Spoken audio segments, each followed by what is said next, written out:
Hello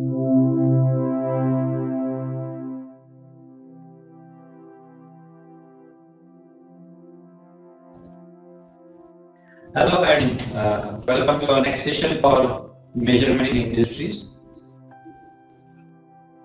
Look this, what is happening here? You can see here a sensor sensing the presence of object, like how object is nearby to the face of the sensor. Exactly, we are going to talk about proximity sensors in measurements. So I am your fourth instructor, Mohan Pandya, and we are coming ahead with proximity sensors in measurement in industries. So what is proximity sensor? Basically, it detects movement and presence of object, and the specific thing is without any physical contact. And whatever detection is done will be sent as electrical signal. And as per Japanese Industrial Standard (JIS), whatever contactless detection is done, that is proximity switch and proximity sensor. And the benefit or application area is very wide. You can say contactless switching and contactless sensing are affected by most of the surface conditions of the object, and having a longer life and high speed response. So we'll go ahead with the different types of proximity sensors one by one. So numerous proximity sensors are there, starting with the basic fundamentals of the passive elements like capacitive, inductive, then magnetic fundamentals, opticals, and based on the radar and reflection rays or typically active or passive kind of sonar activity, or based on the sound wave, that is ultrasonic sensors, and again another variation of the magnetic sensor, that is the Hall effect sensor. We will be focusing on these following sensors fundamentals for proximity sensors: capacitive, inductive, magnetic. In magnetic, we will be looking into two parts. One is read contact type of magnetic sensors, proximity sensors. Another is Hall effect sensors, usually we know as Hall sensors, and optical and ultrasonic sensors. Optical here means photoelectric. Okay. So let us go with the sensor criteria first of all. So how to select the sensor, proximity sensor? So first is object required. What kind of object we are using, that will decide the choice of the sensor. Basically, we say complex objects, say having color and different shapes and different kind of material. Where if complex object is there, IR proximity sensor in the very small range, like the range between the face and the object, face of sensor and object will be very small. And for the little bit higher range, we can use the ultrasonic proximity sensor. So for complex object, for very nearby objects, IR sensors are more suitable. The next is environment of sensing. If you look at the proximity sensor criteria, so where you need to see cleanliness, you need to see temperature and moisture around it, and most suitable in this part is capacity. If very clean environment and moderate temperature is available, capacitive, inductive, ultrasonic works well. And where because IR proximity sensors have a very small range of sensing, so that will not be useful for the harsh environment. And keep in mind, this all sensors, wherever they are installed in industry, they are provided with specific in-house protection, IP, say IP65, IP67, IP56, different kinds of protections are there for this kind of enclosures. Another criteria is the sensing range or the distance, like object position and how far object is there. So for the close range and long range, say IR ultrasonic are useful for the long range. But yes, IR is you can even calibrate while you are using actually, and it may be from few millimeters to some centimeters. And ultrasonic goes for say some 5, 6, 7 meters or so. And capacitive interactive, they are suitable for the very close range kind of sensing. So first will be capacitive proximity sensors. We know fundamental of capacitor C is equal to epsilon 0 epsilon R A by D, where epsilon is the permittivity of the medium and A is the cross section area of the plate face, and D is the distance between the two plates. So basically here we will be looking at the distance between the face of the sensor and the target. Target means your object here. So it consists of majorly four components. Say the one will be your charging plate. Say one will be internal external. Another is output switching circuit. Then Schmitt trigger and oscillator will be. An internal plate is connected to the oscillator, and external plate, that is the sensor electrode, that you here can see the black face over here as a sensing surface. So basically when an object, say conductive or non-conductive, basically we are talking about the dielectric properties between the object and the face of the our sensor, where dielectric remains same because the environment doesn't change often.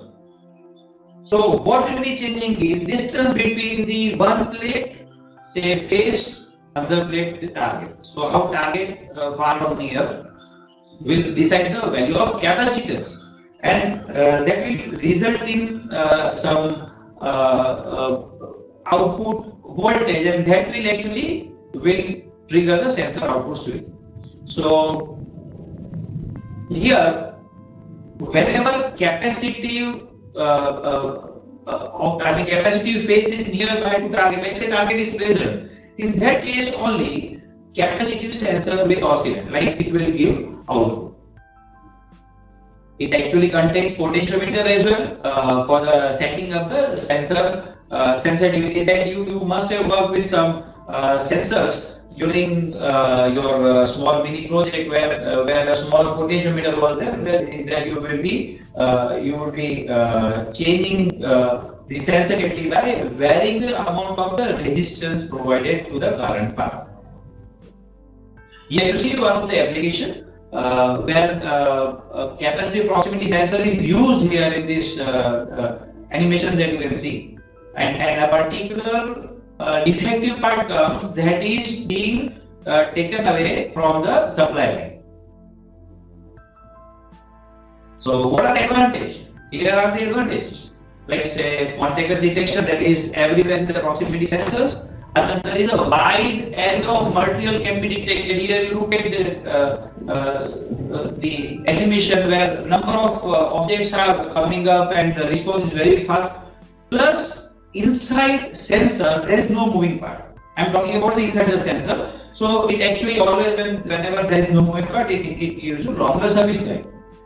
And even metallic or metallic objects or non-metallic walls can be detected too. Disadvantage: low range. Low range means the distance between the object and the sensor face. Yes, of course, it is little bit more adaptable compared to interactive sensors because of they have little bit better range of the working, and compared to inductive sensors, these sensors are little bit costly. Applications, if we look at that, here you see the application, one of the application I'm running through the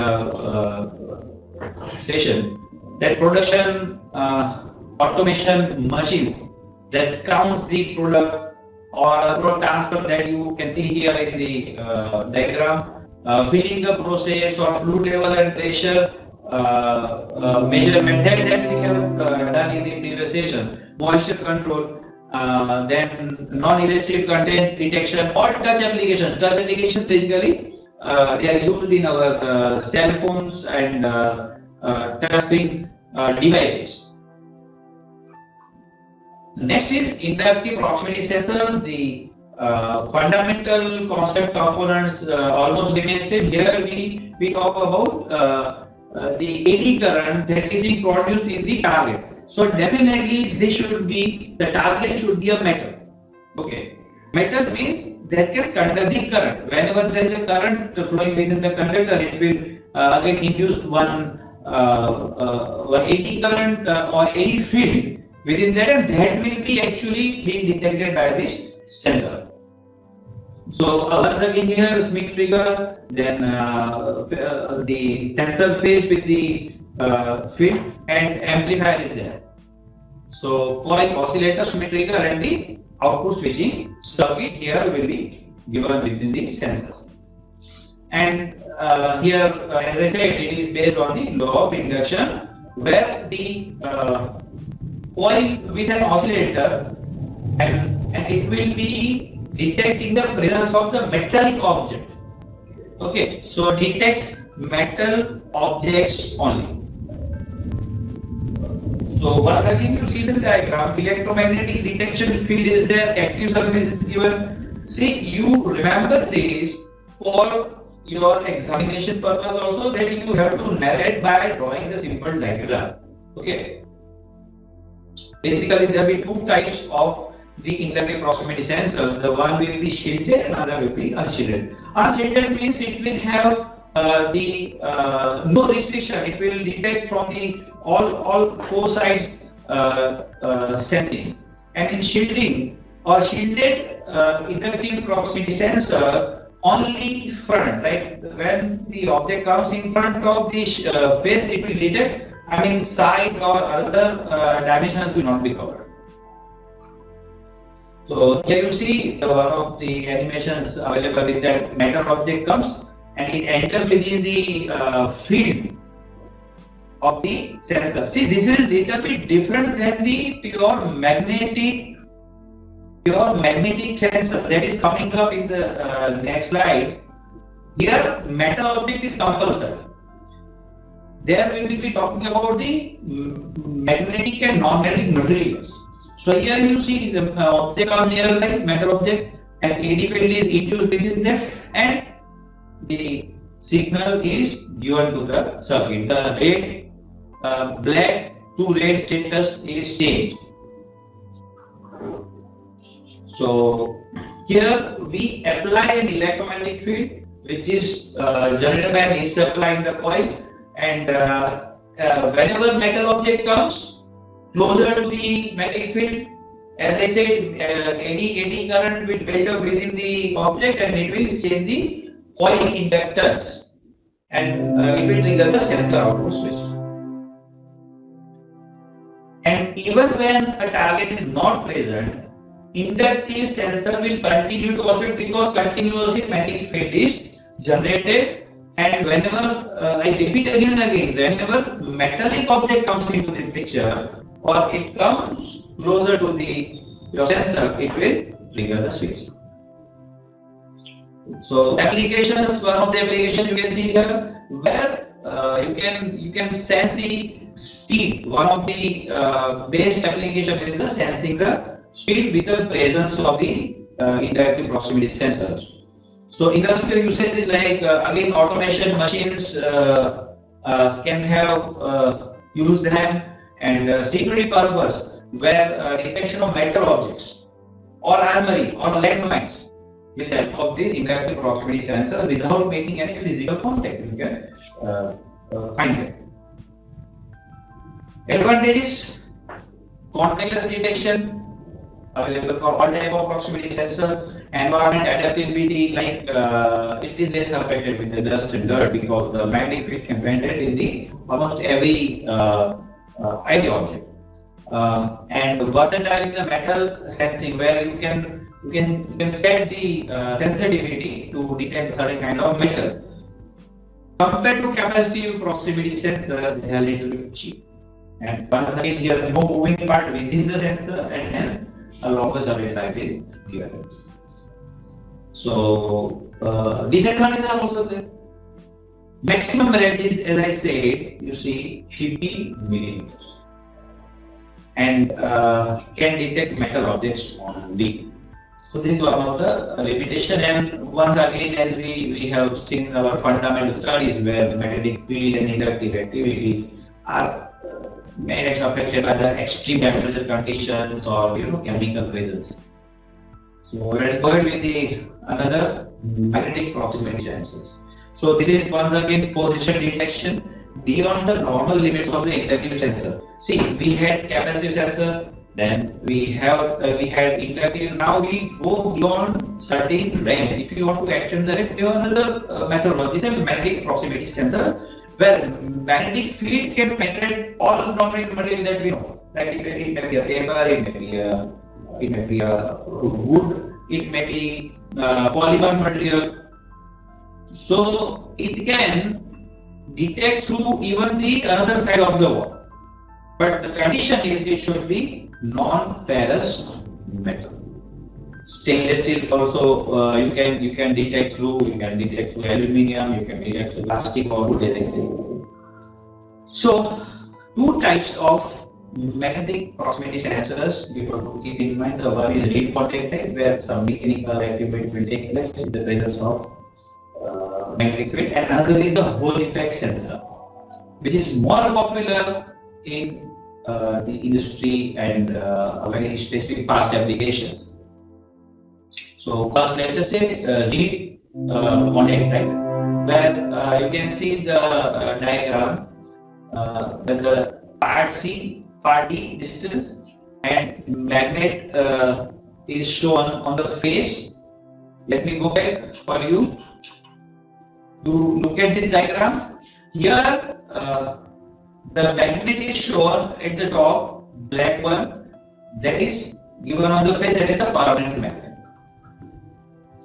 And the D sensor is there. So metal plate will be changing the position based on the magnetic field. So here we see permanent magnet is what you have to use, and it will operate by the reed contact. Reed contact means like one contact is overlaid by another contact, and thin plates are hermetically sealed in the glass bulb, or you can say glass tube, with the inert gas. Inert gas means the gases which they don't act in the chemical reaction, and the presence of magnetic field will make this thin plate bend. This you can see here in the reed sensor, the plate another that will be bent and will touch each other, and it will close the circuit like this way here. And as soon as the magnetic field goes on, it will touch and it will complete the circuit, and it will give you electrical contact. Here you see D is the maximum switching distance in the relation to the magnet used. D is the differential stroke, and C plus D will be your total contact reopening during the removal of magnet. Once magnet is removed or magnetic field is not there, it will be opening in this stroke total D plus C. Next is the Hall effect sensor. Here you see in the diagram, where for each time a magnet passes through, that is detected and light glows. So here we talk about the external magnetic field. Now you keep in the mind that in case of inductive sensors, we were producing the magnetic field and we were generating the magnetic field within in the object or in the target. Here the target is having magnets on them, and whenever that magnet passes through, that gives the output voltage. Here we say is pole voltage Vh, and that is proportional to the strength of the external magnetic field. Vh will be induced in our sensor. will be very small in some microvolts, so obviously we need amplifier. So here you see the circuit. Voltage regulator is given, volt sensor is shown by making cross, then amplifier is there, and then filter, and the output is given whenever magnet is present nearby the sensor. And for every movement, you look at the next diagram, this one, where whenever a magnet passes through that purple color piece, you can see on the moving object, and whenever it comes nearby our sensor, it gives you red dot. It means the pressure, shown by the pressure. Hall effect sensors will have this kind of characteristic where output voltage at VA will be proportional to the magnetic field as this is our well-known VH. VH that you studied in the first year. And once again, built-in DC amplifier, as I said, is given to amplify the microvolt level of the VH. So here you remember the terminology. VH is the whole voltage, R is the whole coefficient, I is the current of the sensor, and thickness of the sensor, and the magnetic flux density. And benefit is it operates over a wide range of the power supply and magnetic field conditions. You should remember the basic two types. The one is bipolar, another is unipolar. Bipolar means you need both the pole, south pole and north pole, to detect the field like a positive magnetic field and operate them, and negative magnetic field it will be releasing the switch. And here in unipolar only one sided will be used. So only one, say south pole, it is usually known as the positive magnetic pole. So this was all about here the Hall effect sensors, and we will be meeting in our next session of the proximity sensors, where we will be talking about the photoelectric and ultrasonic proximity sensors. Thank you so much.